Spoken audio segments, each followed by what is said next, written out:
Well, it's finally happened. It's week 6 of the fantasy football season, and the old, crusty, dried-up, brittled rubber bands that Jay Ajayi calls his knee ligaments have finally failed him. So what do we do now? Let's talk about some waiver wire ads here for week 6. What is going on, Headliner Nation? Hey, real quick, have a pretty cool offer for you. Our friends at FanPix are hooking you up with some freebies. If you sign up now for a free FanPix account, you'll get a $25 voucher for select DFS contests. It's quick, easy, free, and no deposit is needed. Just go to fanpix.com/RotoBaller and use the promo code BALLER25 to sign up. Every Sunday, we'll be hosting our DFS free roll contest called the Magic Million, where you can compete against myself and other members of Headliner Nation. It's free to enter, with cash prizes and no strings attached. Remember, just head to fanpix.com/RotoBaller to claim your free $25 and enter the Magic Million DFS free roll Sunday. Lineups lock at 1 p.m. Eastern. Good luck. What is going on, everybody? Jake, Fantasy Headliners. Hopefully everybody's doing well out there in YouTube land. Talking some waiver wire ads here for week 6, right? Week 5 just wrapped up. We're looking for some good additions to the fantasy roster here for week 6, and I got a list of names for you. I mentioned it in the opening, though. The biggest one here of the week, Jay Ajayi, torn ACL, done for the year. Which Eagles running back do we go to next? Who should we go after on the waiver wire? Got a whole list of names. Not going to waste your time. Let's get into them. Why don't we just kick it off in Philadelphia, right? This is where everybody wants to go to. This is what everybody wants to know. What do we do this week? Now that Jay Ajayi has a torn ACL and he's out for the year, do we go out there and pick up Clement, who's already owned in more than 60% of leagues? Or do we go out there and pick up a Wendell, don't tell me I have Smallwood, who's not quite as highly owned, but has just the same amount of upside? And I wish there was a definite answer for you guys. I know you guys really just want to say, hey, Jake, tell me which one do I need to pick up this week? And I wish I could tell you the one name.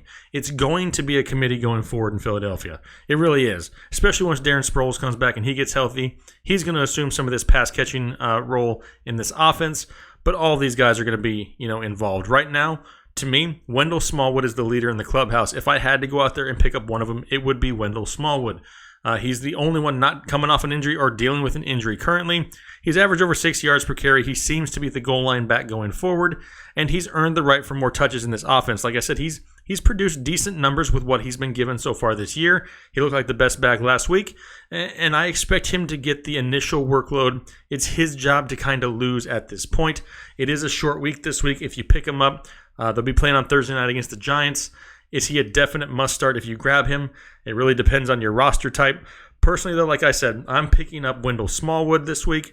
And if you're in dire need of a running back, if you're looking at your roster and you really need some help going forward, this may be the first name of the year that you can go out there and put a high waiver claim or a healthy bid on for your fab budget to try to fill that RB2 or flex play role if need be.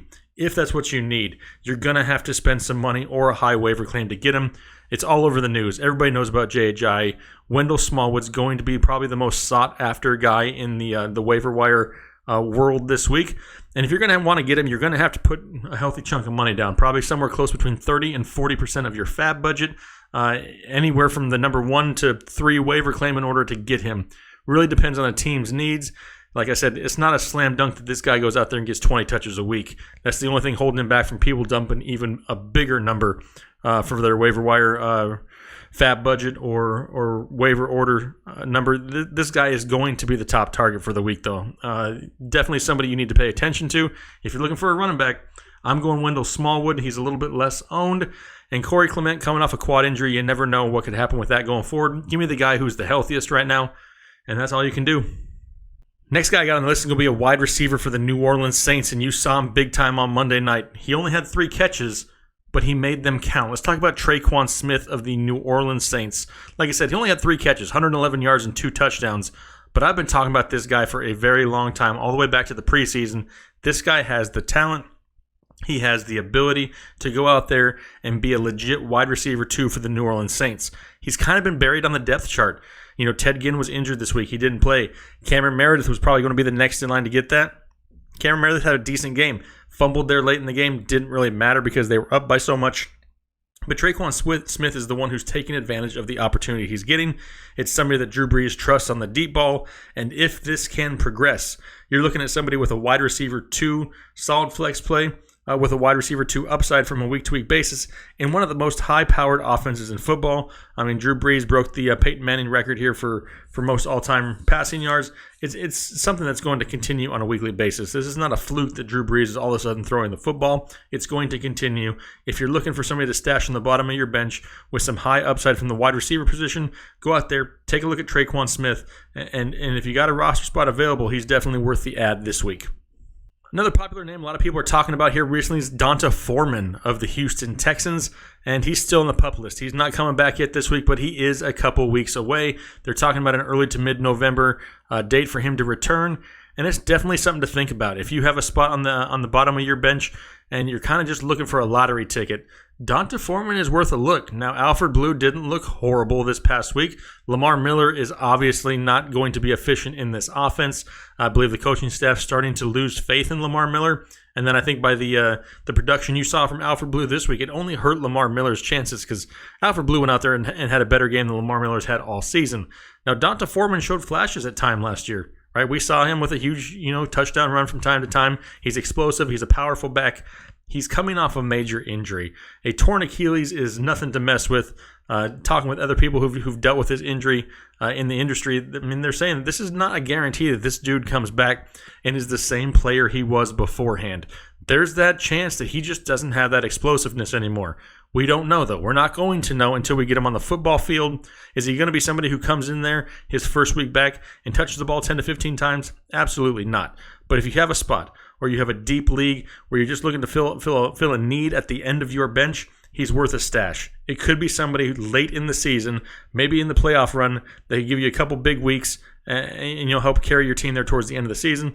Right now, though, he's not a necessity to add, but if you don't add him quick and he comes back here in the next couple weeks, you may miss out on him. He's somebody to definitely pay attention to this week. Next guy I got on the list is going to be somebody who was one of my starts of the week 2 weeks ago, and it's Taylor Gabriel of the Chicago Bears. Now, he's still owned in less than 30% of leagues. A lot of that probably in part because he was on bye last week. A lot of people kind of forgot about the performance he had 2 weeks ago, where he put up 7 catches for 104 yards and 2 touchdowns. This is not going to be one of these situations in Chicago where Mitch Trubisky is going to be somebody who throws the ball downfield consistently over and over and over again. If they're going to make Mitch Trubisky successful in this Chicago Bears offense, kind of like we saw 2 weeks ago, now obviously he's not going to go out and throw 6 touchdown passes a week. That's not normal.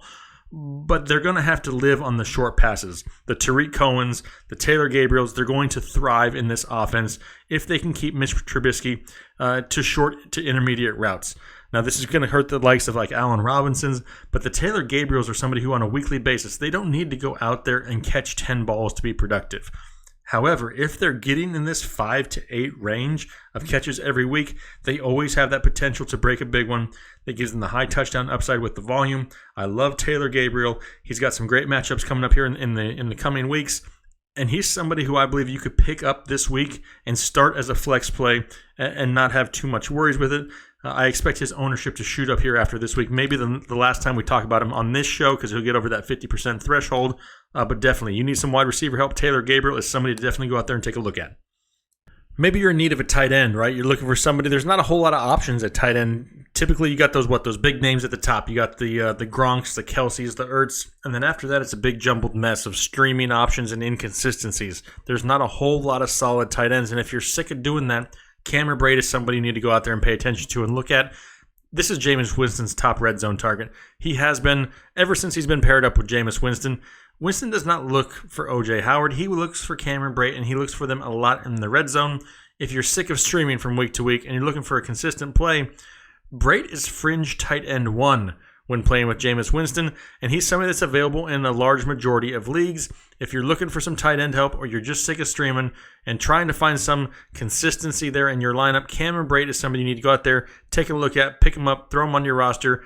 And he's got a great matchup this coming up week against an Atlanta Falcons secondary, which is non-existent. Like, there's nobody out there to really stop anybody at any position. He should have a pretty decent week like Cameron Brate this week, and pick him up if you're looking for a tight end option. All right, well, let's talk about somebody who's been on this show before, and I've mentioned him a couple times, and you guys still haven't gone out there and picked him up in leagues. The time is now. If you haven't picked him up after this week, I'm probably not going to mention him again because you guys just must not want to listen to me. you need to go out there and pick up Kiki, Do You Love Me, Coutee of the Houston Texans. The guy is legit. You probably haven't heard of him until the past couple of weeks, and that's fine. The guy is going to be a large piece of this offense going forward. Will Fuller, dealing with a hamstring injury again, could limit him from week to week. The defense is always going to be focused on DeAndre Hopkins. Kiki is somebody who's going to see a large amount of targets, and if you're in a PPR league, this is definitely somebody you need to consider. Listen, he could sit on your bench as your number 5 wide receiver, and that is a heck of a number 5 wide receiver on most fantasy rosters. The guy's going to put up numbers. He's going to see the volume. He has great touchdown upside, and he's one of the favorite targets of Deshaun Watson, especially after DeAndre Hopkins with Will Fuller dealing with an injury. Kiki's a great ad. You need to go out there, pick him up. If you got some room on the end of your bench, even if you don't need a wide receiver, pick him up. He could turn into some trade bait here before trade deadlines and really help bolster your roster. All right, last guy I got on the list is a wide receiver. You're looking for a safe play at wide receiver, maybe. You need somebody to shore up your wide receiver crew on your fantasy football team, somebody that you can plug in at a moment's notice. Maybe you had a last-minute injury or a bye week, and it's just a safe play. Mohamed Sanu is going to be your guy. He's owned in less than 50% of leagues. He's had 3 straight weeks in double digits. He's playing out of the slot in Atlanta, and that's something we talked about here earlier in the preseason. We figured whoever would play in the slot the majority of the snaps in this Atlanta offense would see the most amount of targets and have a decent floor. He's not going to go out there and have as many bad weeks as the guys playing on the outside, getting the majority of the attention from the defense. Mohamed Sanu has been that guy, playing the majority of the snaps from the slot, and it's producing for him. He's been a nice, solid play going forward week in and week out. He's going to continue to see the targets. Atlanta's going to have to throw the ball a lot. That defense can't stop anybody. He's got a great matchup again this week against Tampa Bay. If you're looking for somebody this week and going forward, Mohamed Sanu is a great ad for your team and somebody you can plug and play this week if need be. All right, well, hey, those were a quick list of waiver wire targets here for week 6. There's a lot of options out there. I mean, it depends what you're really looking for. It's that time of year where you need to start paying attention to bye weeks. If you got some guys who are starting to get banged up, you need to make sure you have that depth on your bench. You don't always have to go pick up somebody on waivers just to start them that week. Start planning ahead. Looking at those bye weeks, like I said, the last thing you want to do is get to your bye week and not have an option on your bench. You want to try to be a week or two ahead of your competition. That's what I'm trying to do here, give you guys some options out there to go out there, add them quickly. But hey, I really appreciate the support. Make sure you guys are liking and subscribing here to the channel. Got you covered for fantasy football the rest of the year. Really appreciate all the support. We're almost 23,000 people here in this community, and it's going to continue to grow. This is a community built on positiveness, and we're here to help everybody out. I encourage everybody to leave questions and comments down below. I answer as many of them as I can possibly get to. If I can't, though, that's where the community comes in. We're here to help each other out, answer each other's questions. Sometimes you just need to get somebody else's opinion to clarify something you already know. That's what we have going on here on this channel. If that's something you're looking for, make sure you hit that subscribe button. We'll talk to you guys later. Have a good week, and be sure you're looking out the rest of the week. Lots of videos coming out. Really appreciate you guys. And then also, end of the week, I got another live show coming. Did a few of them last week. Very successful. I'll be doing the same thing this week. Looking forward to talking to you guys, answering your questions there firsthand on the live show. So make sure you guys stay tuned. Really appreciate you. We'll talk to you later. Thanks. Bye.